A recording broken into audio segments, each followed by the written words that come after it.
O que será que acontece se a pessoa não tratar o diabetes?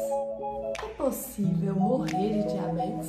Olá, meu nome é Maria Paula, sou médica e hoje nesse vídeo a gente vai conversar sobre as consequências de você não aderir ao tratamento da diabetes.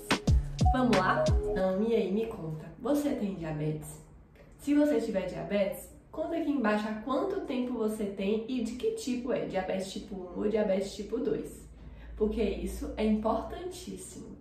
Se você não sabe a diferença entre a diabetes do tipo 1 e a diabetes do tipo 2, é porque você ainda não viu o vídeo em que eu explico o que é diabetes.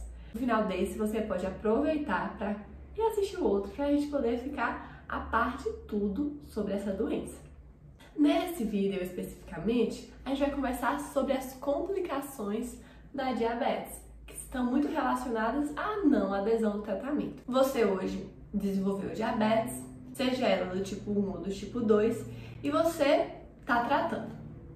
E se você estiver fazendo o tratamento certinho, a chance de você ter alguma complicação é muito mais difícil. Entretanto, quando a pessoa não faz o tratamento ou trata de uma forma inadequada, pode ter sim. E olha, vou te contar uma coisa, as consequências são graves. Mas eu sei que se você tá vendo esse vídeo é porque você tá aqui, tá disposto a tratar, tá disposto a seguir certinho no seu tratamento. E olha, não é todo mundo que tem esse comprometimento. E se você tá vendo esse vídeo, você já tá na frente de muita gente. Meus parabéns por cuidar de você. Vamos direto ao ponto. Quais são as consequências? A diabetes, ela traz consequências para alguns órgãos predominantemente. São complicações microvasculares e complicações macrovasculares. Ou seja, complicações bem pequenininhas em alguns locais específicos e grandes complicações em grandes locais. Vamos começar a falar dos locais pequenos. E quais seriam esses pequenos vasos sanguíneos? Olhos, as lesões nos rins e as lesões nos nervos. Sim, são basicamente esses três tipos de lesão. E quais seriam as lesões macrovasculares? São as lesões dos vasos sanguíneos, que são aqueles, por exemplo, que passam no nosso coração, no nosso cérebro, entre outros. Primeiro, a gente vai conversar sobre as lesões micro, as pequenas lesões, mas que trazem grandes consequências. Vamos começar a falar sobre os olhos. O que é que a diabetes pode causar no olho? A complicação gerada pela diabetes no olho chama retinopatia diabética. Quando você vai no oftalmologista, o médico oftalmologista ele vai usar um colírio para dilatar a sua pupila, vai pegar um aparelho e vai olhar bem no fundo do seu olho. Nesse momento ele vai conseguir enxergar o nervo óptico, que é o nervo que é responsável pela sua visão, a retina e a mácula, além dos vasos sanguíneos dessa região.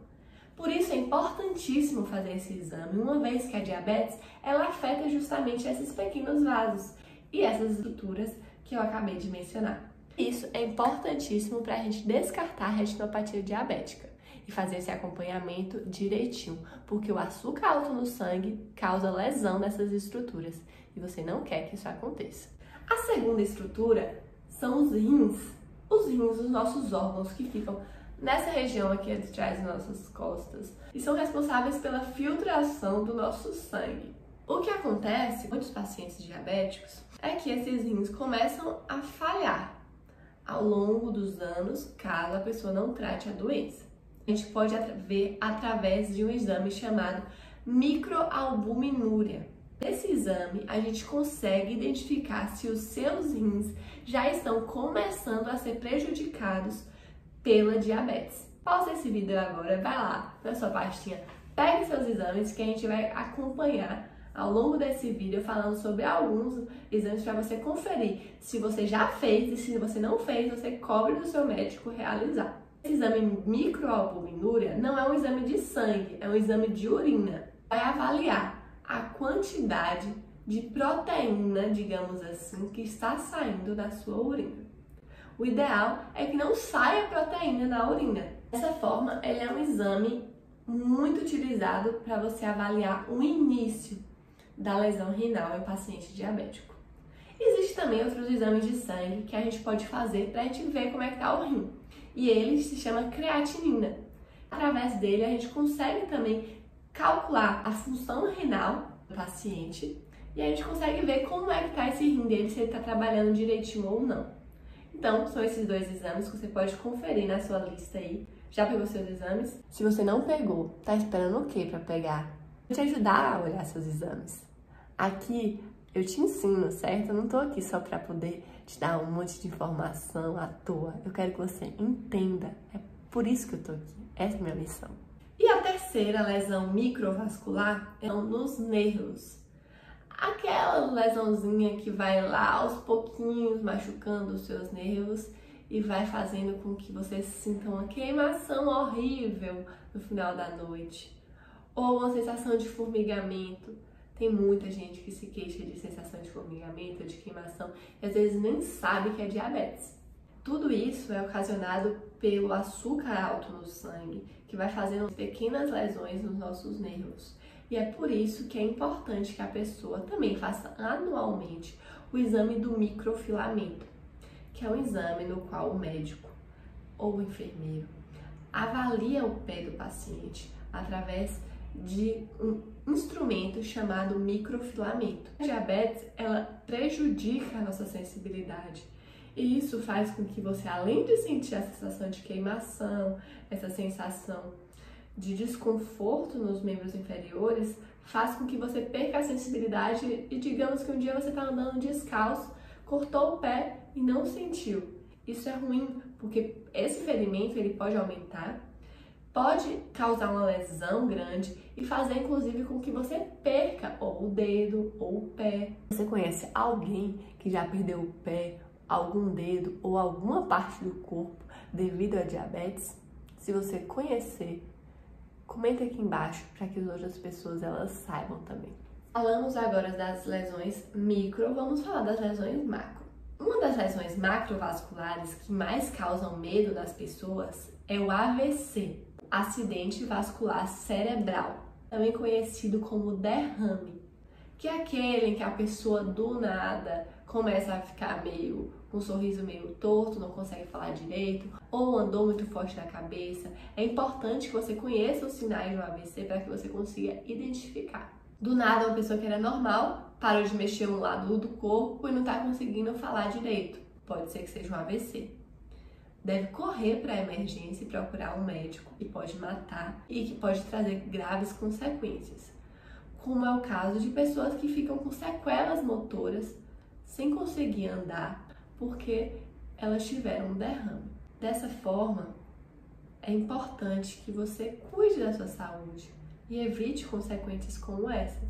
Ou seja, o açúcar alto no sangue, de fato, não faz com que você sinta nada no dia a dia, mas ele pode fazer com que você tenha um derrame ou um infarto, que é quando os vasos do coração, assim como os vasos do cérebro, estão machucados devido ao açúcar elevado e também tem essa isquemia no peito. Da mesma forma que tem a isquemia no cérebro, tem isquemia no peito. Uma outra complicação que a diabetes também causa é a doença vascular periférica.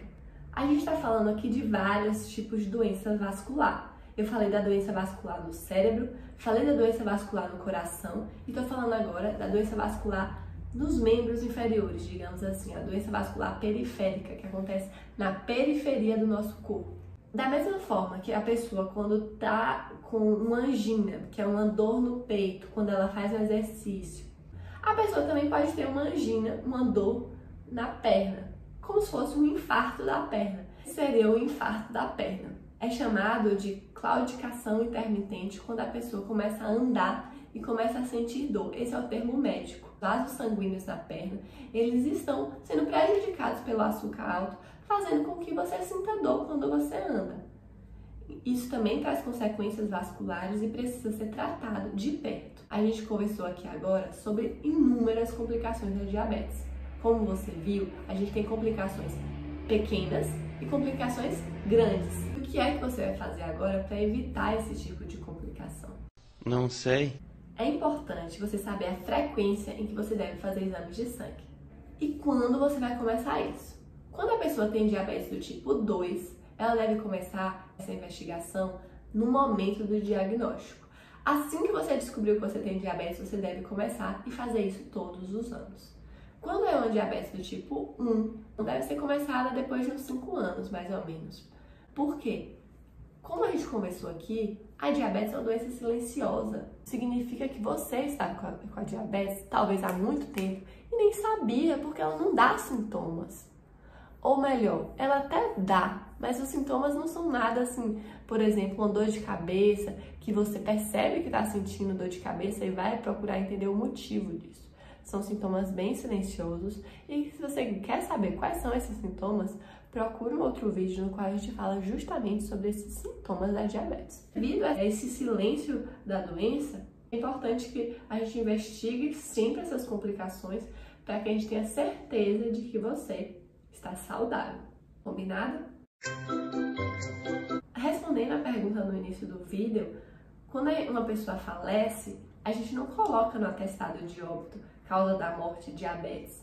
Não, ninguém morre necessariamente de diabetes, mas as pessoas morrem e a maioria das mortes acontecem por isso devido às complicações da diabetes. Sim, a maioria das pessoas no Brasil, elas morrem por conta de infarto e AVC, que é o derrame. Essas são as principais causas de morte no nosso país. Se a gente trata diabetes, se a gente trata hipertensão, a gente faz com que as pessoas adoeçam menos e a gente faz com que as pessoas morram menos, pelo menos por essas causas. Então vamos lá, meu amigo. Aqui eu falo justamente sobre isso. Eu falo sobre o que você deve fazer para ficar saudável e viver bem por muitos anos, evitando esse tipo de consequência. Então vamos comigo, aproveita e envia esse vídeo para quem você ama, para quem tem diabetes, para que a pessoa entenda as consequências de uma não adesão medicamentosa. Eu estou aqui para te ajudar e eu quero te ver saudável. Se você ficou com qualquer dúvida, deixa aqui nos comentários, porque eu faço questão de responder todo mundo. Beijo e até a próxima!